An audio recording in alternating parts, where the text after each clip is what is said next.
Cersei heard her mother die in pieces. The screams came in waves, muffled by stone and heavy doors, fractured by the echoing halls of Casterly Rock. At first they sounded like anger. Her mother had a temper when the maesters fussed too much. But then the cries turned wet, breathless, broken.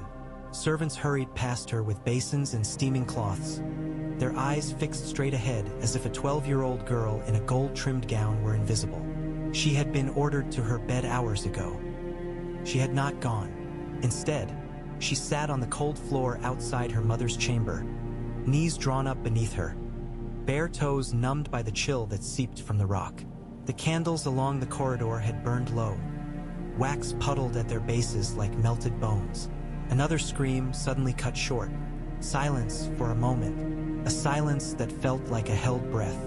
Cersei found her fingers digging into her own arms, nails marking the flesh through fine linen. Somewhere beneath her, the sea was beating itself to foam against the cliffs, the same relentless sound she had known all her life. Tonight it sounded hungry. The door opened. For an instant, she thought it might be her mother, tired but smiling, with a squalling baby in her arms, as the tales said happened in such moments. Instead, her father stepped out. Tywin Lannister filled the doorway like a carved statue, his cloak of crimson wool hanging straight and heavy from his shoulders, the lion of his house picked out in golden thread at his breast. Long, pale hands, clean as if he had not just come from a bed soaked in blood. His hair and beard were shot with more silver than the last time she had really looked. A few hours ago he had seemed unshakable, eternal. Now there was a hollowness at his mouth, a deadness in his eyes that frightened her more than any scream. He saw her. Of course he did. Tywin missed nothing. Cersei scrambled to her feet, every instinct urging her to speak carefully, to say the right words. "Father, is she?" "She is gone," he said. He did not raise his voice, yet the words struck harder than a slap. Gone. A word for servants dismissed, for banners taken down when a house was extinguished. Gone. And the boy? Cersei whispered, his gaze sharpened. "You knew it was a boy?" She swallowed. She hadn't known. Not truly. But for weeks, men had spoken of heir and son as if it were already decided, as if the child in her mother's belly were not a person but a solution to a problem. A boy, they had said with knowing nods. A boy at last. "A guess," she said. Everyone thought. "A boy." Her father's mouth twisted around the word like it tasted foul. "He lives." The air felt thin in her lungs. For a strange instant she saw the future opening cleanly ahead of them. Her father, her mother, herself, Jaime, and the new brother, all golden and shining, the rock secure, the realm bending under their weight. Then she saw her father's face again and the vision shattered. "He lives," Cersei repeated. Tywin looked past her, as if she were a stone pillar in his way. "Go to your chamber, Cersei. You have no place here." He moved away at once, his red cloak whispering across the floor. For a heartbeat she thought he might falter, that he might stop and turn back toward the door to say something, anything, that acknowledged the way her chest was breaking. He did not. His boots carried him down the corridor at the same measured, unwavering pace they always did, as if his wife had not just bled out bringing his son into the world. The door was ajar now. In the gap, she caught a glimpse of tangled sheets, a dark stain spreading, a pale arm dangling. Her mother's arm. Something inside Cersei that had been small and frightened and foolish simply went quiet. Not gone, not yet, but hardened. A hand settled on her shoulder. It was Qyburn's predecessor, the old castle maester whose name she never bothered to keep in mind. He smelled of herbs and metal. "My lady," he murmured, "you should rest." "How did she die?" Cersei asked, eyes on the sliver of bed she could see. "The babe." The maester hesitated. He was not positioned well. "We did what we could." "You did nothing," she thought. "You cut her. You let her drown in her own blood." "And the boy?" Cersei forced the question through cold lips. "Is he normal?" Another hesitation. "He lives," the maester said finally. The gods have seen fit to spare him. That told her what she needed to know. Something was wrong with him. Otherwise, the man would have said it plainly. Healthy, strong, a fine son. Bring him, Cersei said. The maester blinked. My lady, bring him to me, now. That would hardly be. She turned on him then with all the anger that had nowhere else to go. The anger that could not be aimed at the father who did not weep, at the gods who had taken her mother, at the sea gnawing forever at the bones of their house. Do you serve my father? She asked coldly. Of course, my lady, the man stammered. Then you serve me. Bring him. He went back into the room. Voices muttered within, quick and anxious. Cersei stood very still, feeling the stone of the rock against her heels, the weight of her own hair down her back, the ring on her finger that marked her as Tywin Lannister's blood. She remembered another stone chamber, another old person with bad breath and sharp eyes. You will have a crown, the woman had rasped, years ago in a reeking hut in the hills. You will be queen, girl. But another will come, younger and fairer, and take all you hold dear. And when your time comes to die, it will be by the hands of a little brother. Fingers on your throat, breath torn away as you scream. She had run from that place, from the old woman's cackle, and had told herself it was nonsense. Yet she had felt the words sink into her, burrowing like worms. For years, any mention of another pretty girl had made her stomach clench. Any talk of her brothers had made her glance at Jaime's hands, strong and sure on his sword, and then at the smallness of her own wrists. The door opened again. The maester came out with a bundle of linen in his arms, as if he carried something delicate and shameful. He tried to shield it from her gaze, but she was faster, stepping in close. She smelled milk and blood and something sour beneath them both. She pulled back the edge of the cloth. The child was uglier than she had imagined. His head looked too large for his body, his features pinched and skewed as if the gods had grown bored before they were done shaping him. His legs were twisted in ways that made her stomach turn. His mouth opened and closed like a fish's, pink tongue writhing. His eyes were squeezed shut. There was golden hair on his head, though, pale and bright as beaten coin. The same hair she saw in her own polished glass. The same hair she brushed from Jaime's brow when she kissed him. The babe's face screwed up. He made a thin sound between a squeal and a whimper. The maester flinched, as if he expected her to slap the child away. Cersei reached in and slid one finger. She had her mother's hands, fine-boned but strong, into the child's fist. The fingers closed around hers. For all his deformity, his grip was fierce, surprisingly so, as if he refused to be shaken off the world that had already tried to kill him. He clung to her. Cersei felt something move in her breast, not tenderness, not then, not exactly. It was recognition, a kind of stubbornness she knew intimately. You should not have lived, she thought, feeling the strength in that tiny hand. And yet you did. I know what it is to claw for what is mine. The prophecy's words rose again, sour on her tongue. A little brother, hands on her throat. Name him, the maester ventured weakly. Cersei did not look up. My father has surely decided.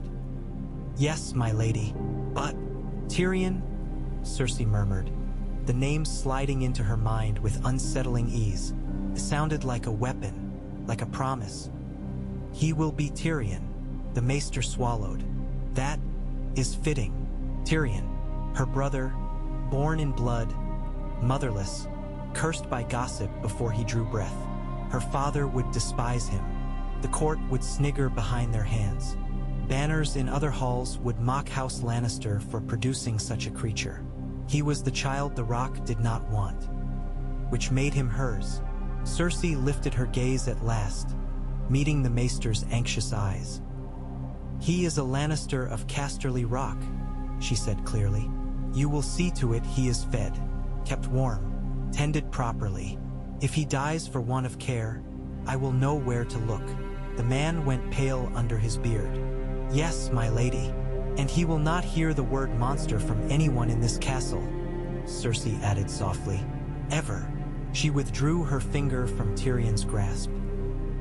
He wailed at once, a high, outraged noise that made the maester wince. Cersei smiled faintly despite herself. "Take him," she said, "and tell my father I would speak with him when he is at leisure." The maester bobbed his head, shuffling away with the squirming bundle in his arms. Tyrion's cries echoed through the corridor as he disappeared into shadow. Left alone, Cersei turned at last to the half-open door. She went in. The air of the bedchamber was thick with the copper reek of blood and the sweeter, cloying smells of herbs and wine. The windows were shuttered against the storm outside. The candles burned low here too, their light flickering over the bed where her mother lay. Joanna Lannister's hair fanned across the pillow, damp and darkened, tangled as though she had been fighting invisible hands. Her lips were parted, still as stone.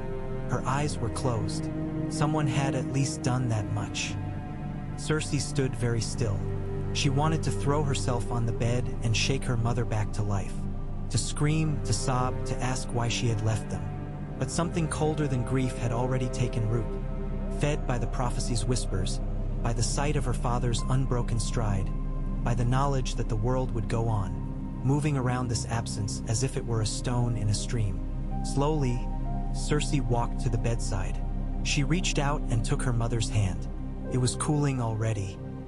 "I'll not let them make me alone," she whispered to the unhearing woman. "Do you hear? The old krone lied. I'll have my brothers, both of them. I'll bind them to me so tightly no prophecy will matter. I won't die at their hands. I'll live by them." She squeezed her mother's fingers once, hard. Then she turned and left the room, closing the door behind her as gently as if Joanna merely slept. She found her father in his solar, as she had known she would. Tywin sat at his great oak desk, a stack of parchment in front of him. The candlelight picked out the fine lines at the corners of his eyes, the faint shadow along his jaw where his beard was not yet shaved smooth.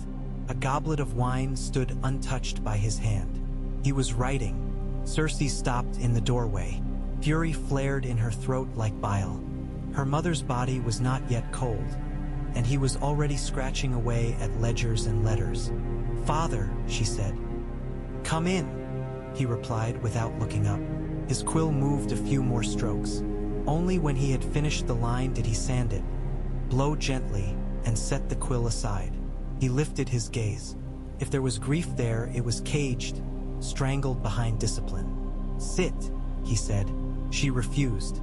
"Mother is dead." Yes, a son cost her her life, came out harsher than she had meant.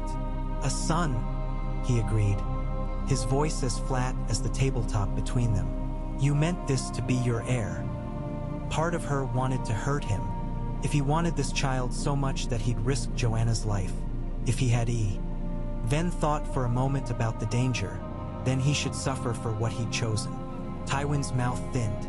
"Your mother wanted another child," he said. "She was not a woman to be commanded." His eyes flicked to her. "Much like you." Cersei flinched. He had a way of turning any spear she hurled at him back into her own gut. "The boy is twisted," she said bluntly, remembering the small, misshapen legs, the uneven face. The maester didn't say it, but it was in his eyes. Her father's fist closed around the goblet. Red wine slopped against the rim. "So I am informed," he said.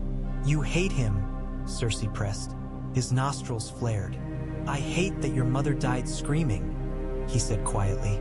"I hate that a son of mine came squalling into the world like a malformed whelp. I hate that the gods see fit to mock our name."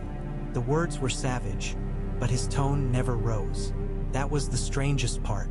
He spoke of hate the way others spoke of rain. Cersei crossed the room. "We are mocked only if we allow it," she said. "He is your son. He is a Lannister, with stunted legs and a grotesque face," Tywin said. "He would be a jest in any hall, an insult to our banners. He is clever." She spoke on instinct. She did not know that yet, not truly, not from a child's grip and a wail, but something in the way he had snatched at her finger, that refusal to let go. "He will be clever. He will have to be. You taught me that, father." Those born weaker must find other weapons. Tywin's gaze sharpened. And why? He asked slowly. Do you care what becomes of this child? He cost you your mother. He is mine, Cersei said before she could think better of the words. He raised an eyebrow. He is my brother, she amended. If the world laughs at him, they laugh at your house. At me, I will not have that.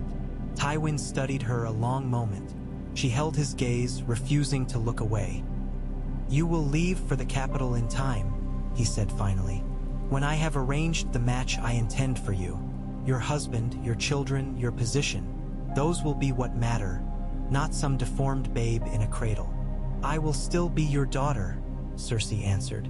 He will still be your son. And if you throw him aside now, Father, you hand our enemies a jest they'll never stop telling. A lion cub cast into the sea because he made his sire uncomfortable. She let a hint of contempt curl her lip. Is that the story you want for your line? His eyes chilled. You are very sure of yourself, he said.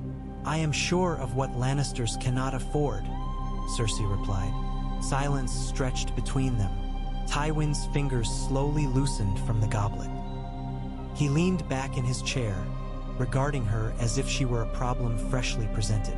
You would take an interest in this boy, he said at last. Raise him as your pet? Your mirror? Why? Because a witch told me a little brother would kill me, and I will not go meekly to any noose, she thought. Because if he grows to love me, he will not be my doom. Aloud she said, because no one else will, and because, if we shape him properly, he may be useful. Useful, Tywin repeated. To you, Cersei said, and to me. He steepled his hands. His gaze drifted past her, toward the closed shutters and the dark sea beyond. When he spoke again, his tone was almost musing. I have no patience, he said slowly, for weakness holding itself above its station. If the boy lives, he will understand what he is. He will be taught his place. He will, Cersei agreed, and I will tell him what that place is. Tywin's mouth twitched, not quite into a smile. Very well, you may see to his early care. Select his nurse, his tutors when the time comes. He will live here under my roof. He will learn the weight of our name.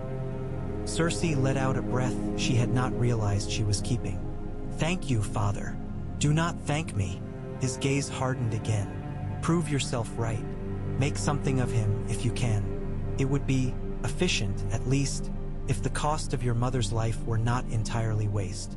She wanted to spit at him then, to scream that Joanna Lannister was not a ledger line. Instead, she inclined her head, absorbing his coldness, folding it into her own growing store. I will, she said. When she left the solar, the rock felt different underfoot, as if some great crack had opened deep within it, invisible but waiting. Her mother was gone. Her father had turned his back on grief. But somewhere in the tower nursery, a twisted little boy was howling at the world. Cersei went to him. Years later, Tyrion remembered the first time Cersei smiled at something he said. Not politely, not indulgently, the way ladies smiled at amusing lapdogs that had learned a new trick. Not mockingly. Actually smiled, with the corner of her mouth quirking in surprise, her eyes sharpening like she glimpsed an unexpected gleam in a rock she thought she knew. He had been 8 years old, hidden behind an arras in one of the lesser halls of Casterly Rock, eavesdropping shamelessly. Listening was safer than being seen. He had learned that early. Servants were cruel in thoughtless ways, kicking him gently aside as if he were a sack of flour that had rolled into their path. Young knights laughed more sharply, elbows nudging one another when he passed. Women lowered their voices as he neared, the better to whisper once he was out of earshot. Behind hangings, in stairwells, under tables, he became a pair of eyes and ears without a body. People said things around him they would never have said before his father, or even before Cersei. Tywin was discussing grain levies with 3 of his stewards that day. Tyrion had settled himself behind the arras because it let him hear his father's voice without seeing the disappointment on his face. And if House Rain thinks to test our patience by with holding, footsteps interrupted him. Swift, confident, the faint rustle of fine skirts. "My lord father," Cersei said. Tyrion shifted, pressing closer to the cold stone. He liked it when she came into rooms. The air changed, turned sharper, more interesting. She was 16 now, tall and bright and impossibly certain of herself. A lioness in the first flush of knowing her own claws. Tywin did not sigh, but Tyrion heard the ghost of it. "We will continue this later," he said to the stewards. "Get out." Papers rustled. Men bowed. The door closed again. "What is it, Cersei?" Tywin asked. "You sent for me," she replied. "I did not. You will, once I tell you why I'm here." There was a smile in her voice, a dangerous one. Tyrion smothered his laugh in his sleeve. Only Cersei dared talk to their father that way. Jaime could tease him, sometimes, in private, but there was always a flicker of fear beneath it. Cersei seemed carved of the same iron as Tywin. Fearless. Or very, very good at pretending. "I have had a letter," she went on.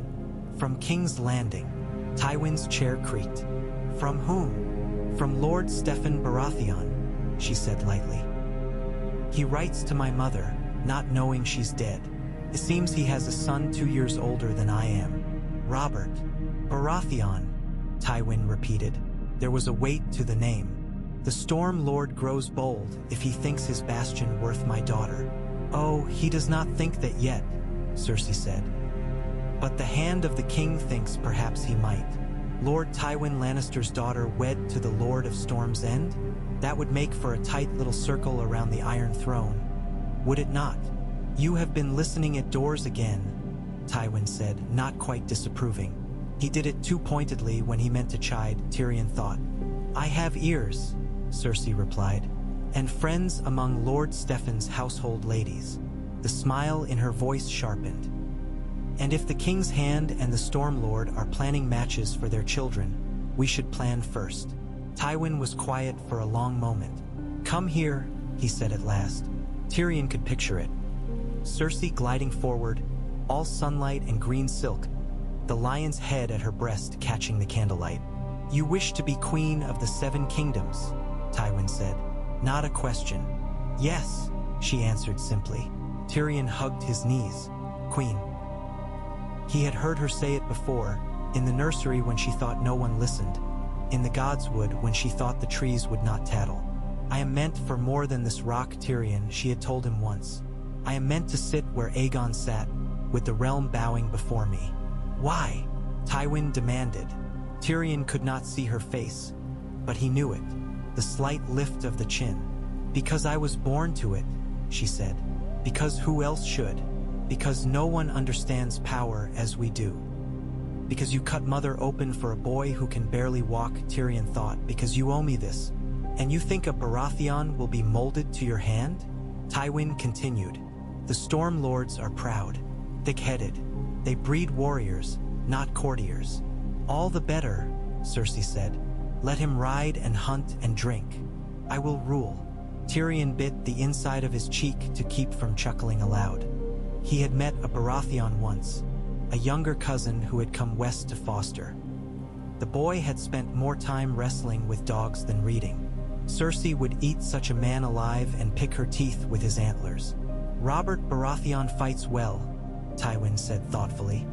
"He and Prince Rhaegar grow close at court, I hear. The king's grandson and the Storm Lord's heir." There was sourness in the last words. Aerys had slighted him once. He had not forgotten. "Imagine if the Lannisters sat beside them," Cersei urged. "Lions, dragons, and stags. The realm would be ours in truth, father." Tywin was not a man easily seduced by pictures, but Cersei knew which ones to paint. Tyrion had been learning from watching her. People thought his sister was all beauty and temper. They rarely noticed how much she listened. "It would require the king's consent," Tywin said. "You have bent him to your will before," Cersei replied. "You can again." Silence, and then the creak of leather as Tywin rose to his feet. "We will send a reply to Lord Stephen," he decided. "Carefully, no mention of Baratheons or matches. Not yet, but he is close to the hand." It does no harm to remind him that our doors are open. A small thrill went through Tyrion. Lannister gold at court. Lannister claws on the throne. And what, may I ask, does my clever daughter intend for herself in all this? Tywin added dryly.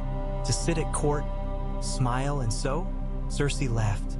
The sound slid through the heiress like silk. Oh, I have plans, she said. If I am to be queen, I'll need allies I can trust. Her steps came closer. For a heartbeat, Tyrion panicked, certain she would fling aside the hanging and expose him. But she only stopped near his hiding place and said calmly, I will take Tyrion with me. Tyrion's heart lurched. Tywin's reaction was instant. Out of the question. Why? Cersei asked. He is 8, Tywin snapped. He is as he is. The court is no place for him.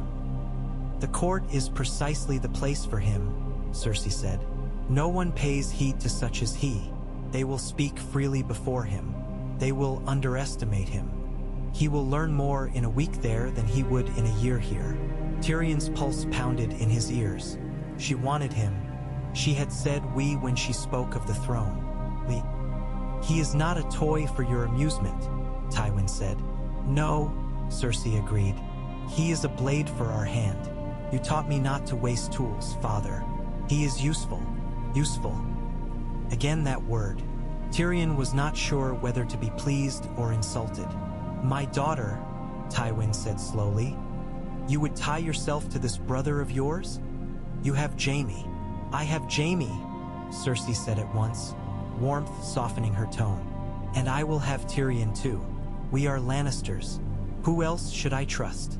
Tywin said nothing. The silence stretched. Tyrion imagined his father's gaze on his sister's face, measuring, balancing. You may take him, Tywin said finally.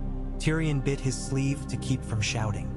On one condition, his father added. Name it. You will not coddle him, Tywin said. You will not allow him to think his wit excuses his deformity. He will learn he is expected to be more than a jape. He will serve this house, as you will, as Jaime will. Cersei's answer came without hesitation. Done. There will be no mention of this plan beyond these walls, Tywin continued. If the king's hand sees advantage in binding his friend to us, then we shall see what may be arranged. Until then, not a whisper. Of course, Cersei said. And Cersei? Tywin added, his voice like iron sliding back into a scabbard. Do not mistake your cleverness for independence. You speak of plans and allies. Remember, you are my daughter. What you are because I made you. For a moment, Tyrion thought she might flare at that. Instead, when she spoke, her voice was as smooth as polished gold.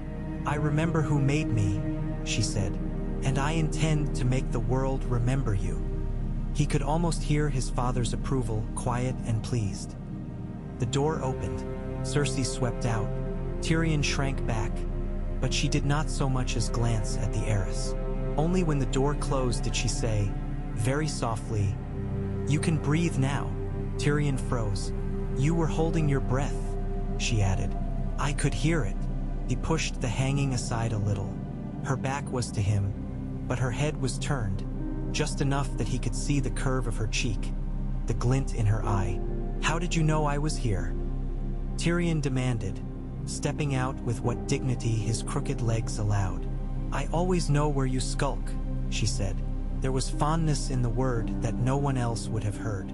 You creak, little brother. I do not creak, he protested. At worst, I creep, she laughed. It lifted something in his chest. You heard all that then? She asked. Most, he admitted. Enough to know I am to be your pet blade. Congratulations on arranging my fate without asking my opinion. You're 8, she pointed out. I'm short, not deaf, he retorted. Or mindless. Cersei turned fully then. She looked down at him, eyes a deeper green than any jewel in the rock's vaults. She had their mother's mouth, he thought suddenly. The line of it, the way it tightened when she was about to say something she thought would not be liked. I asked for you because I want you, she said. Do you think I would surround myself in King's Landing with strangers alone? With Baratheons and courtiers and simpering ladies? I will need someone who is mine, Tyrion. Someone whose first loyalty is to me. He blinked. I thought father. Father will rule from here, she cut in. As he always has, in truth. Jaime will. A shadow crossed her face. She did not finish. And you and I will be in the capital where the game is played. Do you truly prefer to stay here? Listening through walls? Tyrion pictured King's Landing as he had seen it in illustrated books. Towers and domes, a great red keep, streets teeming with people of all sorts, a place where no one knew him yet, where he might be something other than the grotesque of Casterly Rock. I prefer wine, books, and a woman who laughs at my jokes, he said. If your capital has those, I suppose I could be persuaded. Oh, it has wine, she said, starting down the corridor. He limped after her. And women. And as for books, you may have to take those yourself. I always do. He matched her pace as best he could. And what do you take, my sweet sister? She glanced sideways at him. Everything else. He grinned. Ambitious. Realistic. She corrected him. We will not have the rock forever, Tyrion. The world moves. Kings grow mad. Hands grow old. Houses rise and fall. If we would not tumble with them, we must stand where we cannot be shaken. In the capital, Tyrion said. On the throne, Cersei said. He stopped walking. His bad leg trembled in protest. You mean to sit on the Iron Throne yourself, he said. Of course.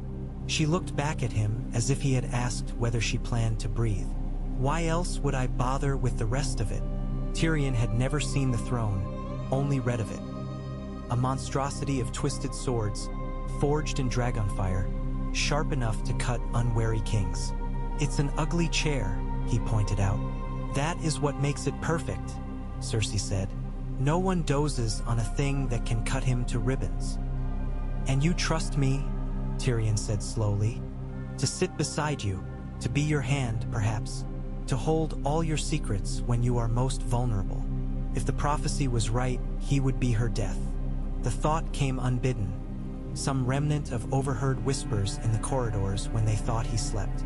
They didn't say it in front of Cersei, but they said it. Joanna died birthing him. Bad luck, that creature. Should have drowned it.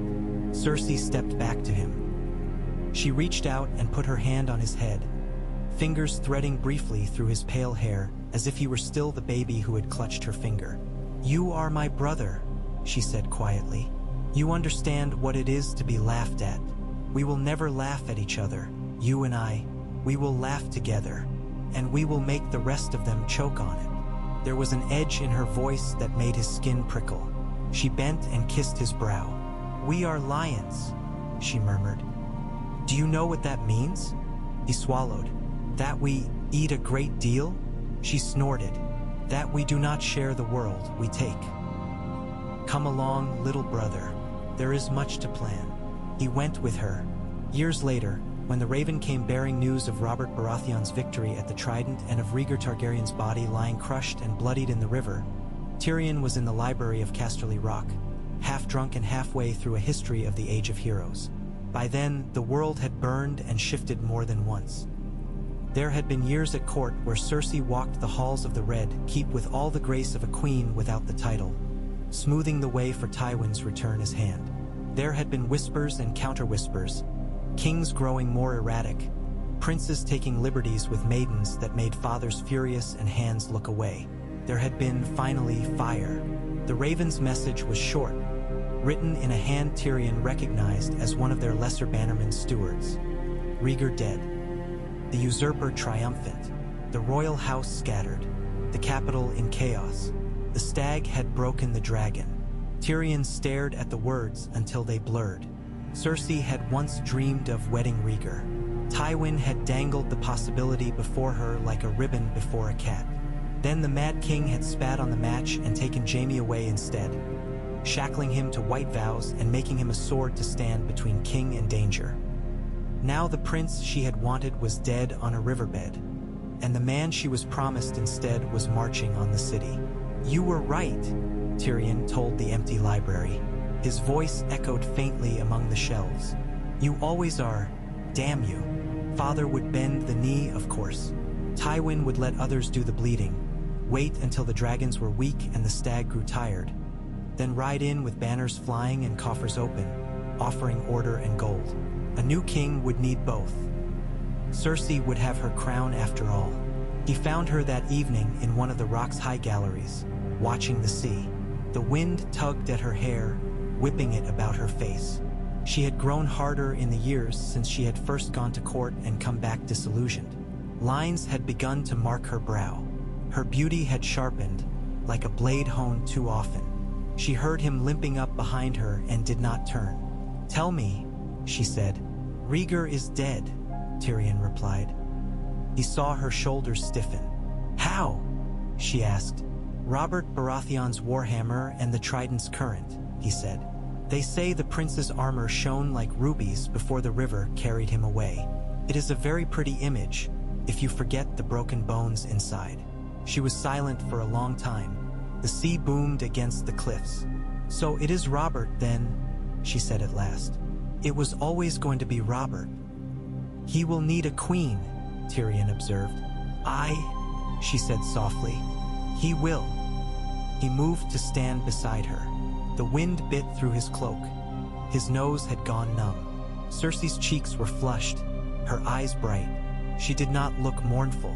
She looked calculating. "You wanted the prince once," he said, "because if a man could not prick his sister in such moments, what was the point of surviving childhood?"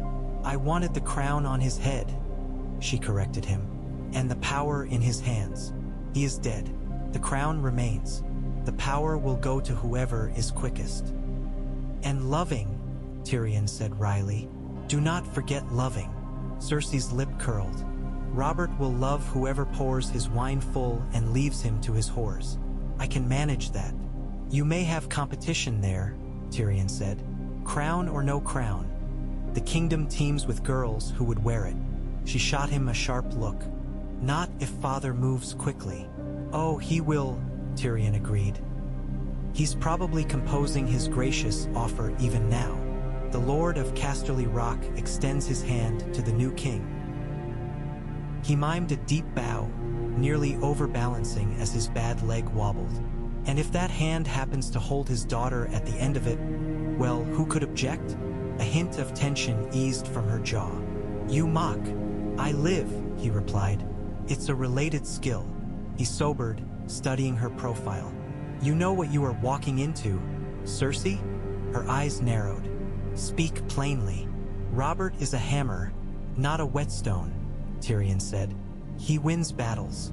He breaks things. He will smash his way through life drunk and smiling, and he will think that enough.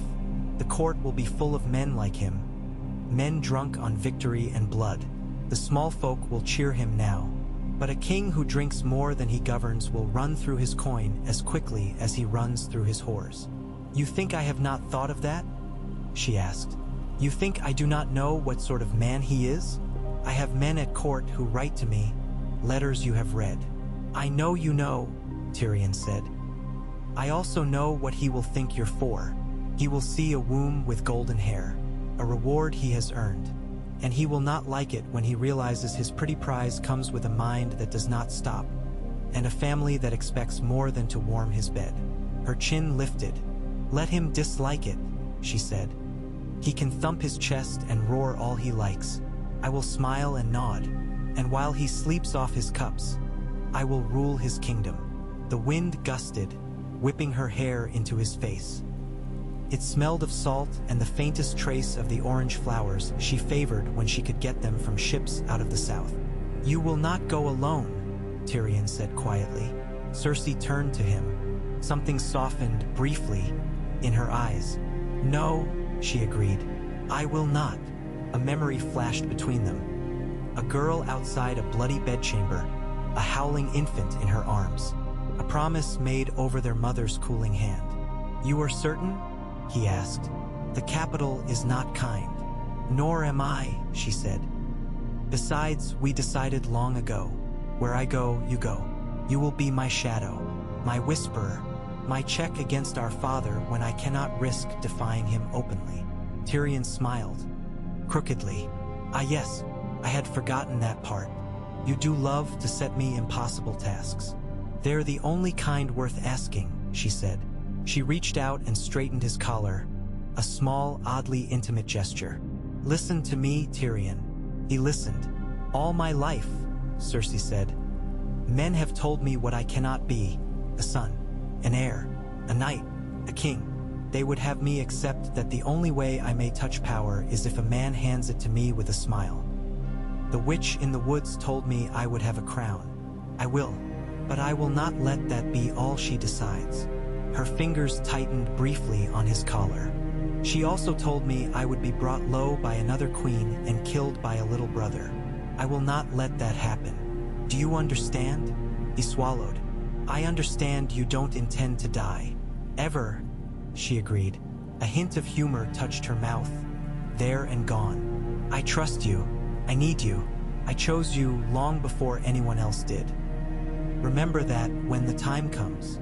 "The time for what?" he asked. "For me to doubt you," she said calmly. "When the whispers grow loud. When someone puts poison in my ear, telling me you mean to supplant my children, or to take my place, or to sell us all for your own gain. When they remind me of the old woman's words." His throat was dry. "You expect that to happen?" "I expect enemies," she said simply. "I expect they will use every weapon they can against me, including the ones the gods placed in my path. I expect I will be tempted to listen. I am not foolish. I am not gentle. I will be dangerous, Tyrion. To others. To myself." Her gaze locked on his. "When that time comes, I need you to remember this moment. I am asking you now to hold me to my purpose when my fears claw at it. You are asking me to keep you from drowning yourself," he said slowly, "in the river of your own suspicions." "Yes, that is a very ugly metaphor," he said. "But I take your meaning." "Well," he let out a breath. "I will do it," he said. "I will remind you of this conversation when you begin to see foes in every corner." "And you will stay my ally?" she pressed. There was iron in the question, but something more fragile beneath it. "You will not believe them when they say I mean you harm?" He thought of their father's cold eyes, of Jaime, all golden ease, whose love for Cersei had a desperate edge Tyrion sometimes pretended not to see, of the way Cersei had stood between him and the world's worst cruelties, deflecting their father's scorn when she could, teaching Tyrion which insults to ignore and which to turn back like a blade. "I am not blind," he said. "I know what you are. I know what you could become if no one ever says no to you. I will be that no when I must, but I will be yours." He touched his breast over the lion pinned there. "As much as I am anyone's." A muscle jumped in her jaw. "That is all I ask." The raven came again, not long after, carrying confirmation of what they both had known. Tywin Lannister had bent the knee to the new king, and the new king had accepted his surrender eagerly. A marriage was proposed. The letters spoke of alliances, of debts, of order restored. Cersei was to wed Robert Baratheon and become queen of the Seven Kingdoms. Tyrion went with her. King's Landing smelled worse than he had imagined. It was not simply the reek of too many people crammed into too small a space. Casterly Rock had its own stinks. Sweaty men training in the yard, kitchens full of fish and onions, the privies off certain halls that never quite aired out. But there was a peculiar nastiness to the capital's odor, a rotten sweetness that clung to the back of his throat. "Charming," he muttered as their litter jostled through the outer streets, the cries of fishmongers and whores and crying children rising in a discordant chorus. "Truly, sister, you have chosen well." Cersei pulled the curtain aside to look out. Her face was set in polite neutrality. Behind it, Tyrion knew wheels spun. "They scream for him," she said, listening. "Do they?" Tyrion tilted his head. "All I hear is people screaming. For their king," she insisted. "For victory. For meat on their tables and wine in their bellies. And for one moment when they may forget how little either of those things they truly have." he replied. He smothered a cough as a cloud of dust and horse dung wafted in. I suppose we should give them their moment. It's kinder than most kings are. She let the curtain fall. Just remember, when they cheer, that they cheer for crowns, not men. They would cheer a dog if it wore enough gold. Then we must make sure the dog serves us, Tyrion said. And not the other way around. Cersei smiled thinly. Exactly. The gates of the Red Keep loomed. The castle was a tangle of towers and courtyards, grown like a tumor atop Aegon's hill. The great gatehouse bore carved dragons. Their stone wings spread wide. Ugly place, Tyrion observed. His sister did not answer. Her eyes had gone distant, measuring dragons, weighing lions. They were received with ceremony. Robert was not there. Off hunting, the courtiers twittered, but the Lord Hand, Jon Arryn, welcomed them. He was an old man, kind-eyed, with a courteous word even for Tyrion. You are most welcome here, Lord Tyrion, Arryn said, surprising him with the title. Your father speaks highly of your wit. Then he forgets himself, Tyrion replied cheerfully. But I thank you all the same. Cersei's fingers brushed his arm, a featherlight warning not to push too far yet. Robert Baratheon returned 3 days later, flushed with alcohol and triumph, smelling of the boar he had killed and the wine he had drowned it in. He strode into the throne room with no crown on his head, his dark hair wild. The courtiers scattered before him like starlings before a charging boar. He saw Cersei at once at the far end of the hall, golden and perfectly still. Tyrion watched his sister's face as the man who was now her king and husband bore down on her. He saw her do what no one else in that room would ever know. He saw her decide. She decided to smile. Robert Baratheon was handsome then, in a raw, overgrown way.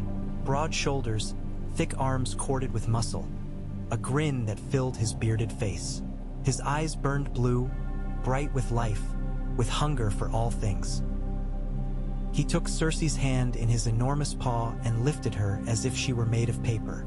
You are a vision, he boomed, loud enough to make the carved dragons tremble. By all the gods, they told me you were fair, but they lied, girl. Your sun and moon both. Cersei simpered charmingly. Tyrion, who knew her, recognized the slight stiffness at the edges. Your grace flatters me, she murmured.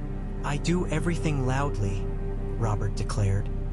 He swung her in toward him and kissed her hard on the mouth. The hall gasped. A few old men looked scandalized. Some younger ladies giggled behind their hands. Tyrion watched Cersei's fingers on Robert's shoulder, how they tightened for an instant. Not in desire, in control. From that day forward, the game changed. Tyrion found a place on the small council, at first as little more than a curiosity. The king's new good brother, the dwarf from the west with too long a nose and too sharp a tongue. Jon Arryn liked him or tolerated him well enough. The Hand had spent a lifetime shepherding wayward highborn boys, and he seemed to view Tyrion as just another, twistier version. You listen more than you speak, Arryn observed one day after a council session where Tyrion had said nothing at all. Your father always did the opposite. Someone must be different, Tyrion replied. You are your own man, Arryn said. That may be dangerous, or very useful. Cersei gathered ladies to her chambers, whispering and laughing. Tyrion knew better than to assume needlework was all they did. Letters went out from her rooms daily, to lords great and small, to merchants and septas and half-forgotten cousins in the Vale and the Reach. She built a web. Tyrion helped spin it, offering names, suggestions, little truths twisted into more useful lies. Robert drank. He hunted. He broke lances in the yard and bones in the brothels. He spent money as if coin fell from the sky. He slapped Cersei's backside in public and bellowed jokes about Lannister pride. He fathered bastards and called them all by his own name, proud of each one, as if scattering his seed were sowing loyalty. He signed whatever papers were put in front of him, as long as they did not involve cutting back his feasts. Our king has the soul of a sellsword and the appetites of 10, Tyrion remarked one night as he and Cersei shared a rare private supper. It's a miracle he remembers to breathe between cups. He remembers to breed, Cersei said coldly, a hand on the slight swell of her belly. Tyrion's gaze softened. And how does the little lion do? Hunger, she said. Mostly. A hint of a real smile touched her lips. I cannot look at sweetmeats without wanting to retch, which makes sitting through his feasts a trial. Think of it as a lesson in self-mastery, Tyrion suggested. He poured more wine for himself and more watered red for her. Speaking of trials, the hand grows restless. Jon Arryn had begun to ask too many questions. Why had the crown's debts grown so large? How much of that gold ended up in Lannister hands? Why did some of the king's dark-haired bastards resemble him so strongly, while his legitimate heirs grew flaxen as summer wheat? Cersei's expression chilled. Old men should know when to rest. Unfortunately, Tyrion said, wisdom does not always come with age. Sometimes only stubbornness does. She toyed with her cup. He writes to Stannis, she said. I know that much. My ladies hear things, and the king's brother does not hide his distaste for me. Stannis doesn't hide his distaste for anyone, Tyrion said. It's one of his few endearing qualities. This is not amusing, Cersei snapped.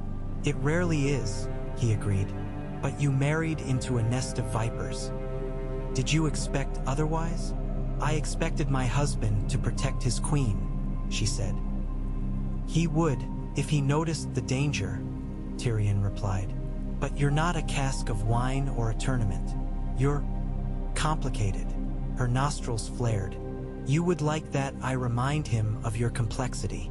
I would like him to live long enough to be useful, but not so long he grows suspicious, Tyrion said. He leaned back, thinking. Jon Arryn is an honorable man. That makes him predictable. If he finds something he cannot stomach, he will bring it to Robert. He will not go skulking with Cersei's enemies first. So we must make sure he finds only what we wish him to find. And if he has already found something? She asked, voice low. Then perhaps, Tyrion said slowly, it is time we consider the future more decisively. She looked at him for a long time. Say it, she whispered. He studied the rim of his cup. Robert's heart is not as strong as it was, he said.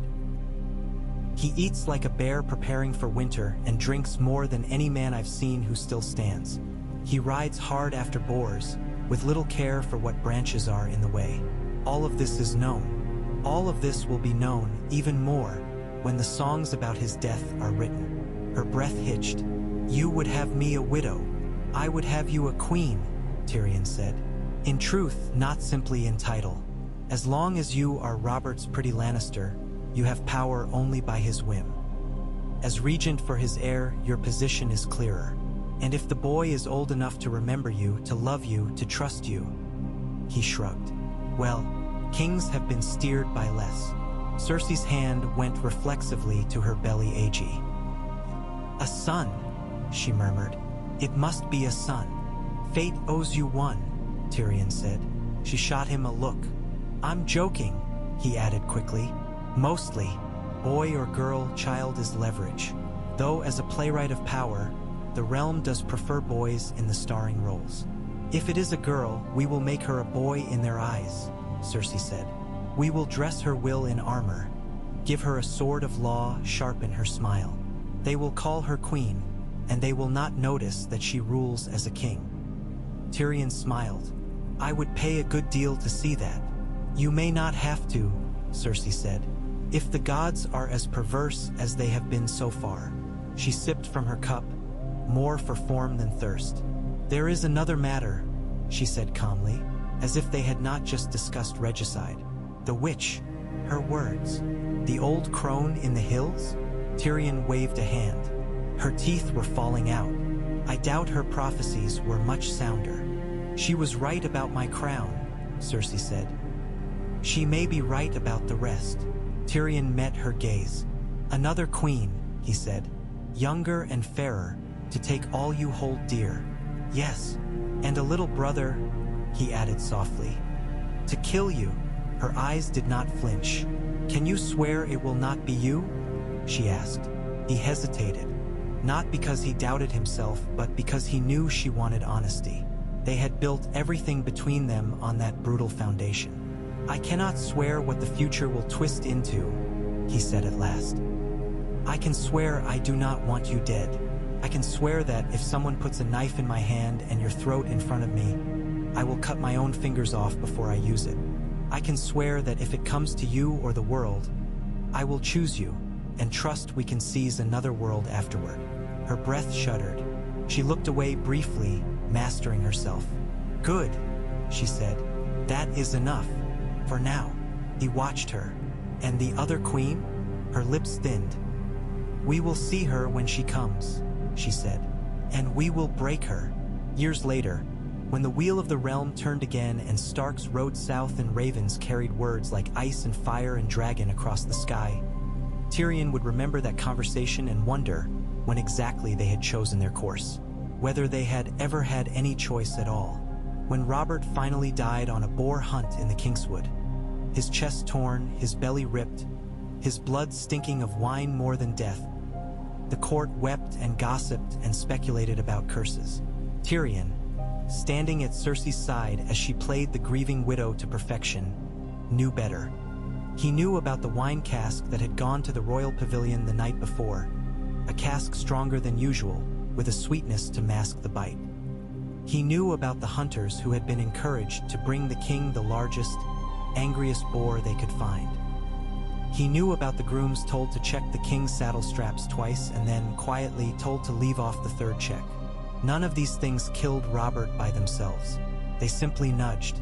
The man had set his own path long ago, but nudges, Tyrion had learned, changed the world. Cersei stood over Robert's body as the maesters fussed. Her face was pale. Her hands were steady. Tyrion, watching her, saw the faint tremor at the corner of her mouth.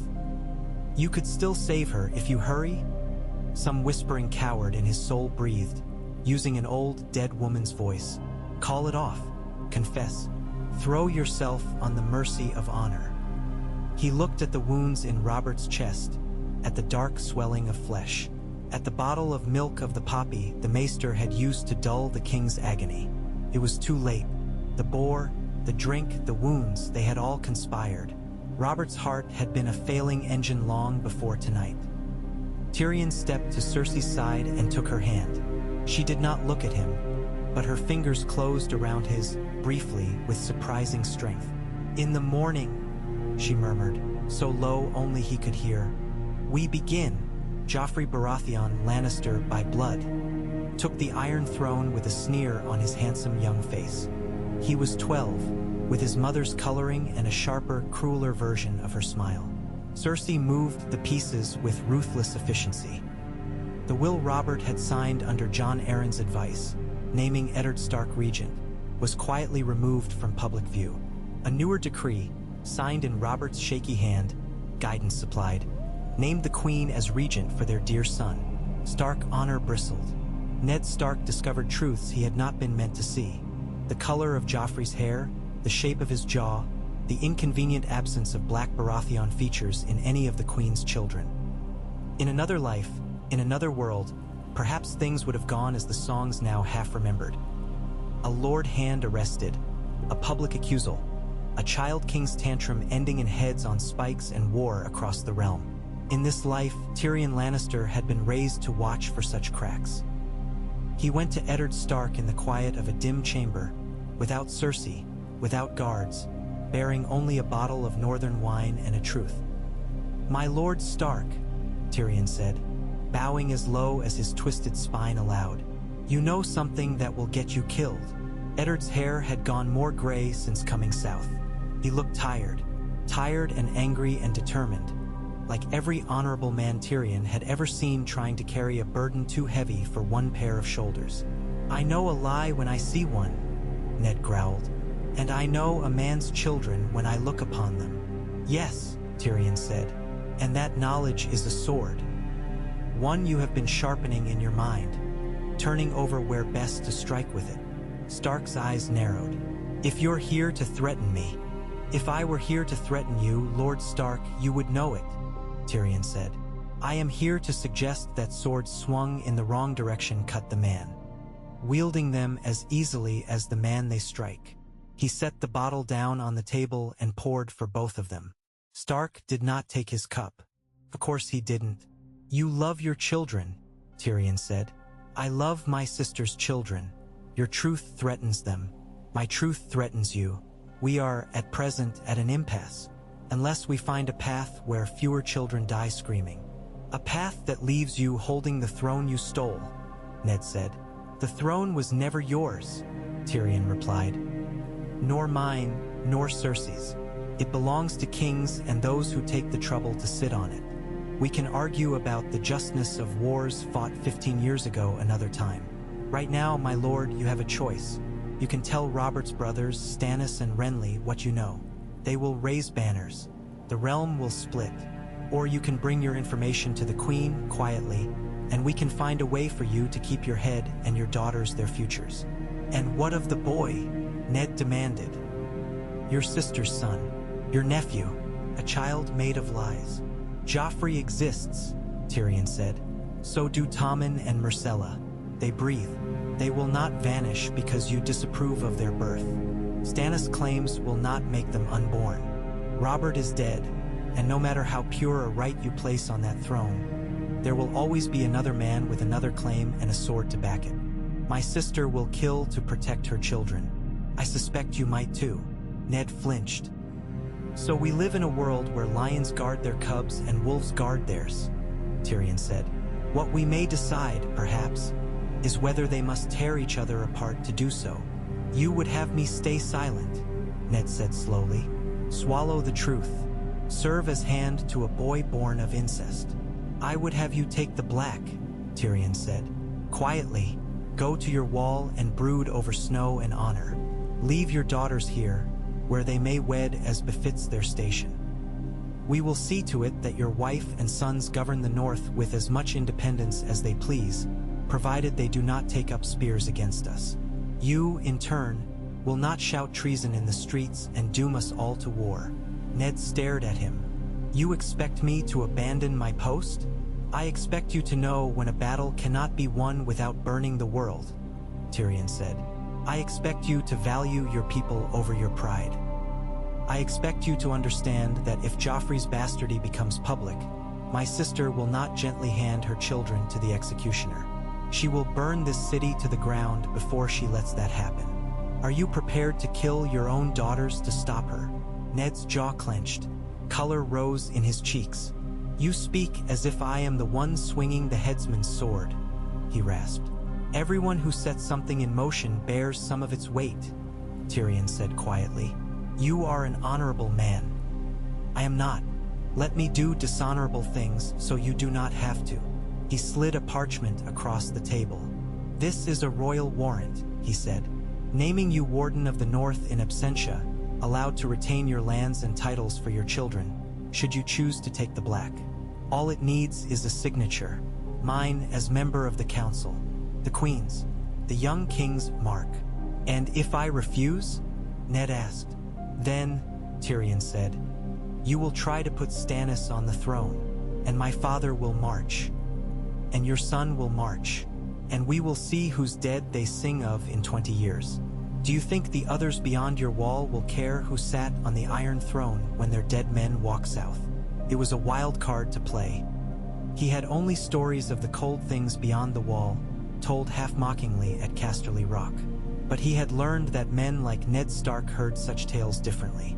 For them, the world was not just gold and swords. It was wind and darkness and duty. Ned's eyes dropped to the parchment. You would have me break my oath, he said hoarsely.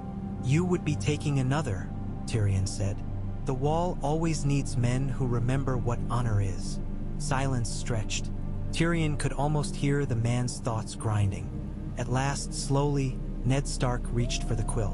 When Cersei heard of the agreement, she stared at Tyrion for a long, dangerous moment. You offered him the wall, she said. I did, Tyrion replied. You let him live. For now. Her eyes narrowed. Why? Because dead heroes make better banners than living exiles, Tyrion said. And because his daughter is betrothed to your son. I thought perhaps you valued that girl's face remaining intact. A faint smile touched Cersei's lips. You are ruthless when it suits you. I try, he said. You taught me. And so there was no beheading of Eddard Stark upon the steps of the Great September.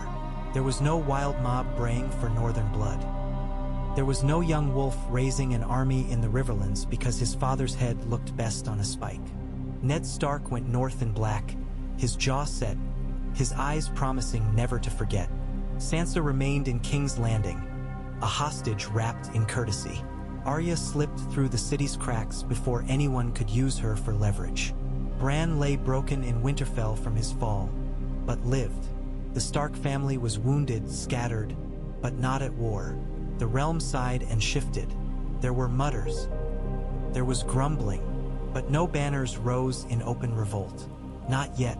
The Lannisters ruled Westeros for the first time united.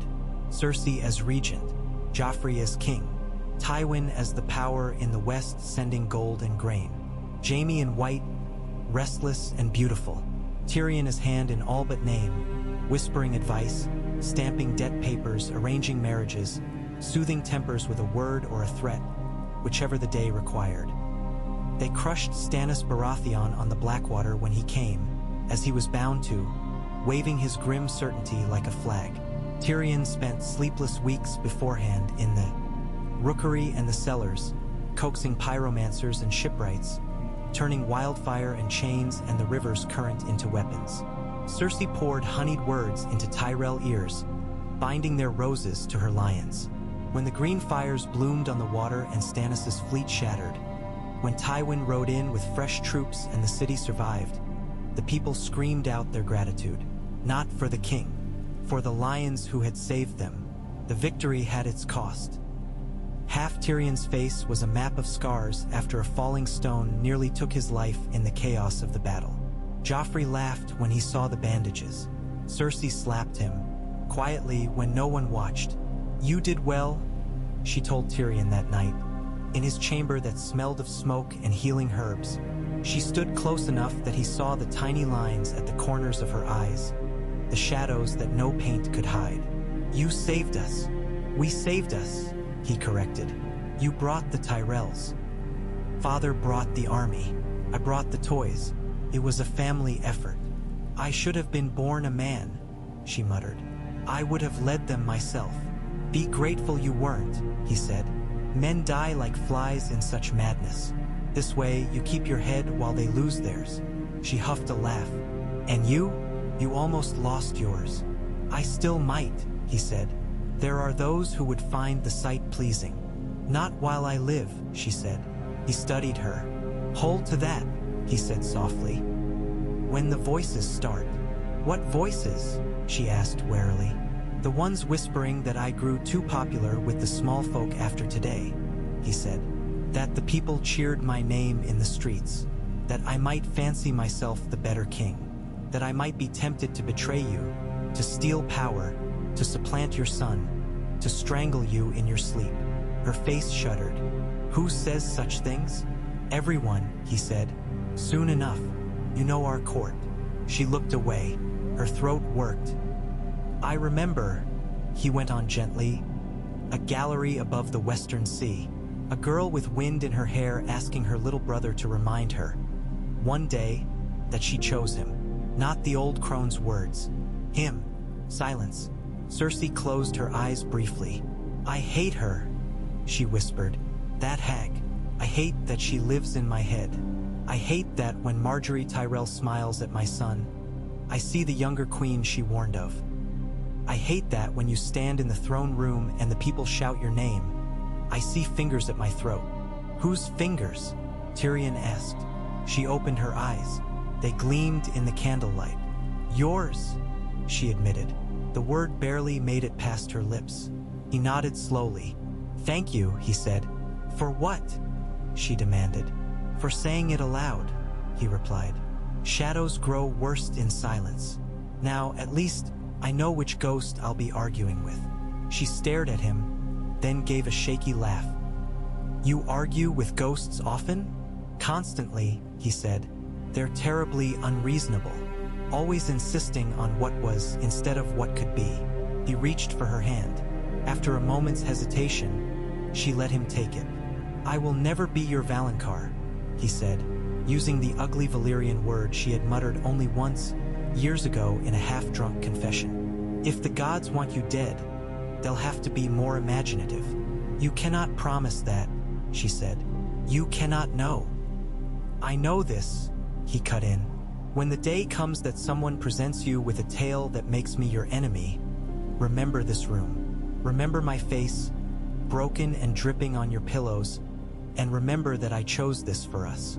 Remember that you asked me to hold you to your purpose. Remember that the prophecy did not make us. We made ourselves." Her grip tightened. "And if I cannot remember," she whispered, "then I will remember for us both," he said. The crack never quite came. There were strains, of course. Joffrey's cruelty grew like rot. He delighted in making courtiers squirm, in ordering petty cruelties. Once, in the yard, he ordered Ser Meryn to strike Sansa hard enough to knock her to the ground because she had not smiled quickly enough at some jest. Tyrion intervened publicly with a sharp tongue and a sharper threat. Cersei scolded him afterward for undermining the king. "You made me look weak," Joffrey snarled. "You made yourself look foolish," Tyrion replied. "I merely supplied the words." In another life, Joffrey might have died choking on poisoned wine at his own wedding, his mother howling accusations at the dwarf beside him. In this life, Tyrion saw the chill in Olenna Tyrell's eyes when she watched the boy king torment her granddaughter. He saw the reaching vines of the Reach wrapping around the capital's throat. He saw Marjorie's charm and the way the people loved her. He saw a younger, fairer queen.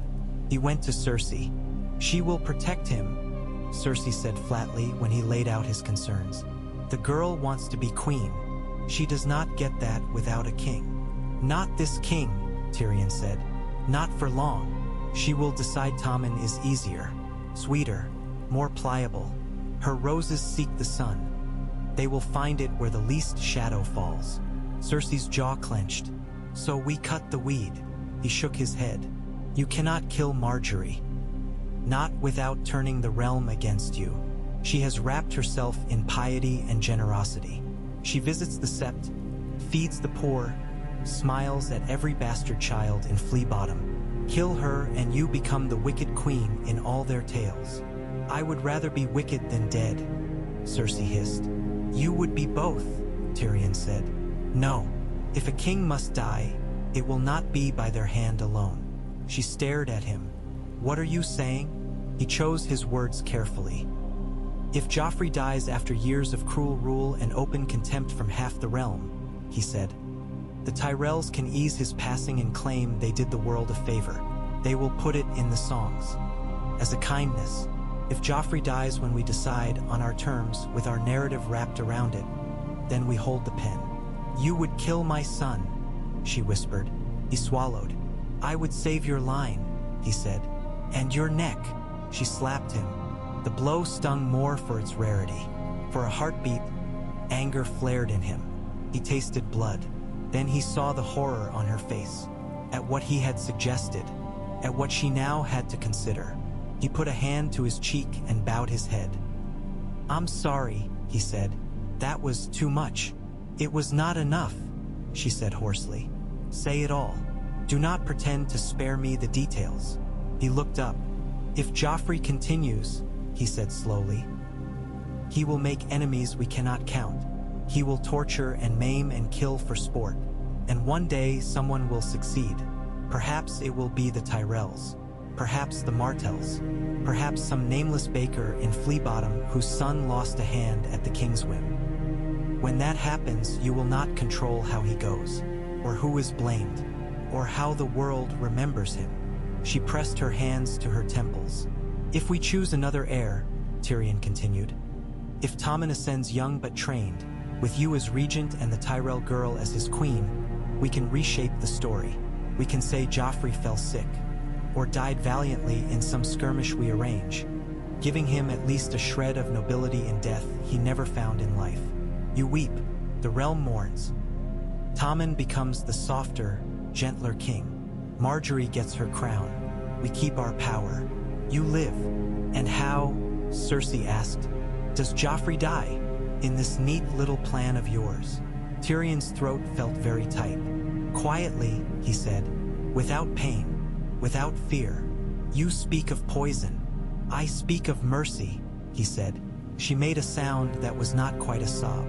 My son. He is your son, Tyrion said quietly, and mine by blood.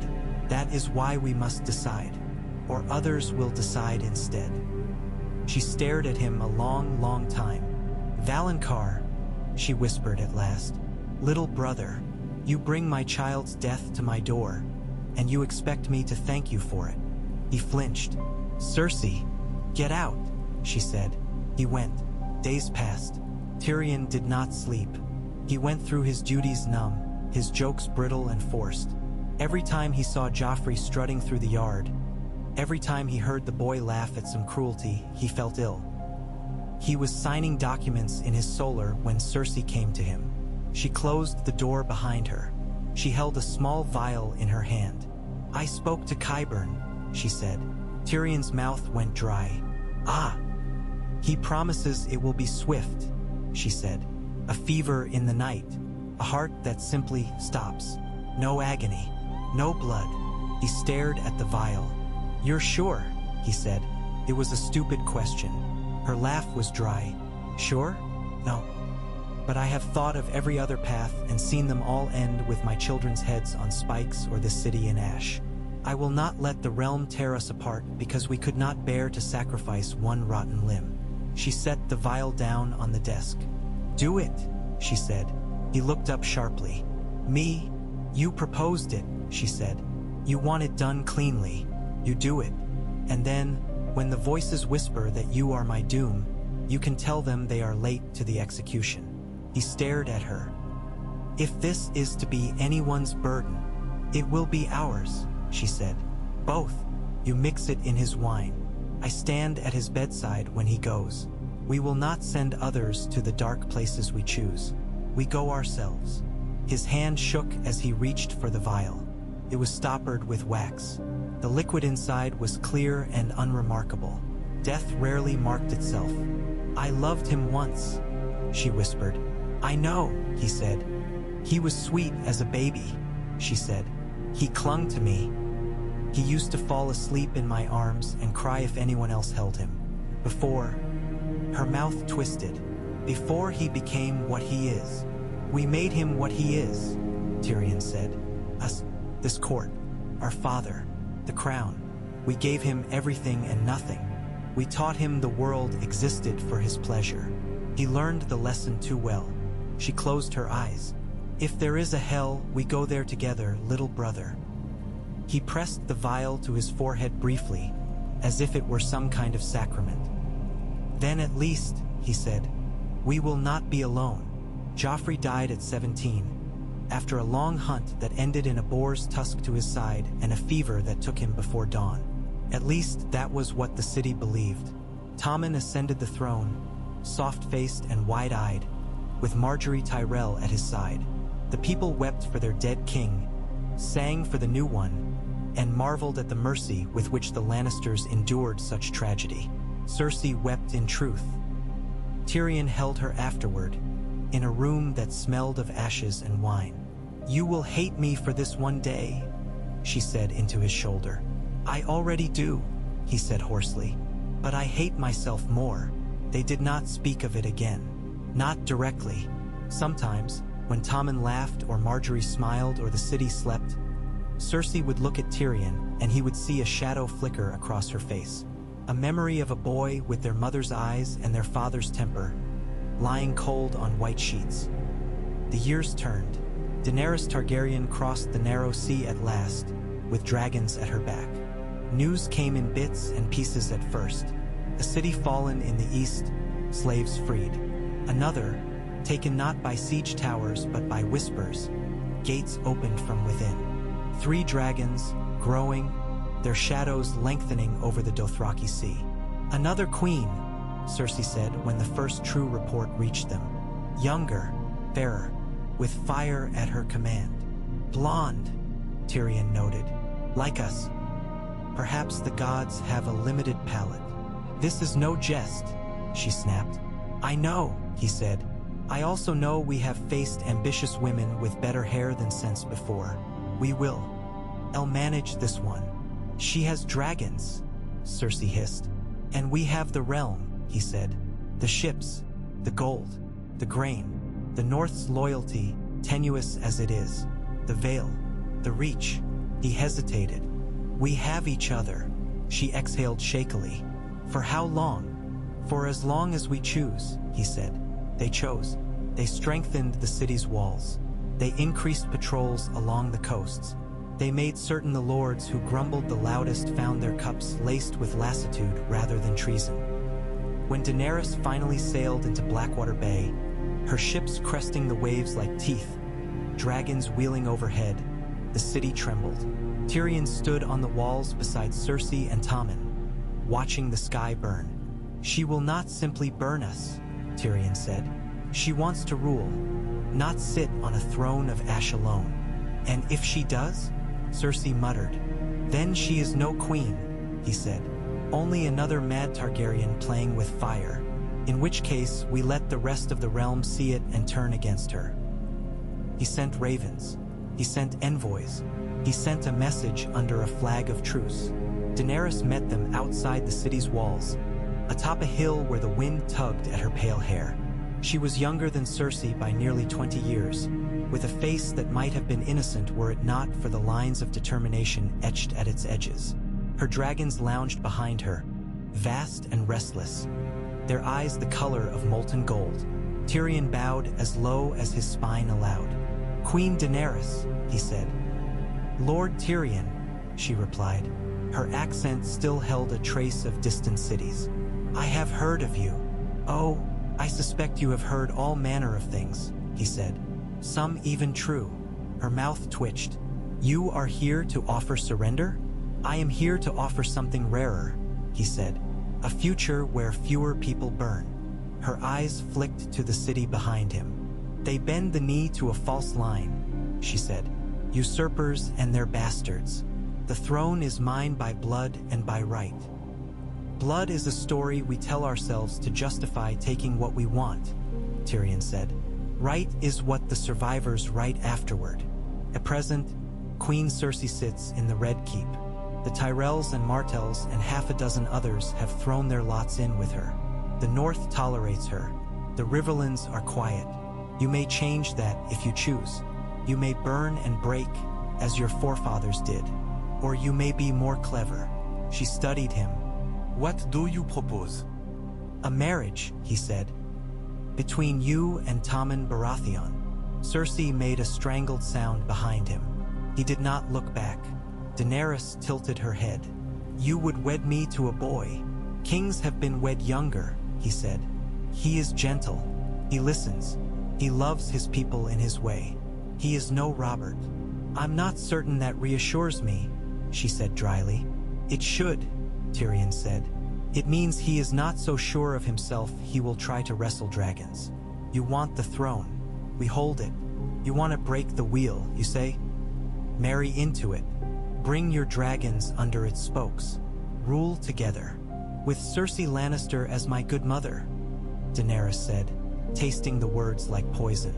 With Cersei Lannister as the Dowager Queen, he said. Regent until Tommen comes of age. Advisor to both of you, or not if you choose differently once you sit. I have no illusions about eternal peace, but this buys time. Time for the realm to accept you. Time for your dragons to grow while our hatred shrinks. You speak as if you will be there, she said. In this bright future, I have an irritating habit of surviving, he said. She looked at Cersei. Cersei looked at her. Two queens, one older, every inch the lioness, the other younger, draped in blue and silver, a hint of dragonfire shimmering around her. They will call me a coward if I agree, Daenerys said. They will say I bent the knee instead of taking what was mine. They will call you alive, Tyrion said. That is better than many things. And if I refuse? She asked. He let his gaze drift to the dragons. Then we fight, he said simply, and the world burns. And somewhere beyond our squabbles, the dead in the north stir and start walking. And by the time we look up from our skeleton throne, there will be no realm left to rule. Her eyes sharpened. You believe these tales? Of white walkers and dead men? I believe the North believes them, he said. I believe men I respect have gone to their wall and seen things they will not put into words. I believe that every moment we waste squabbling over chairs is a moment we are not building fires against the cold. She was silent. Cersei stepped forward.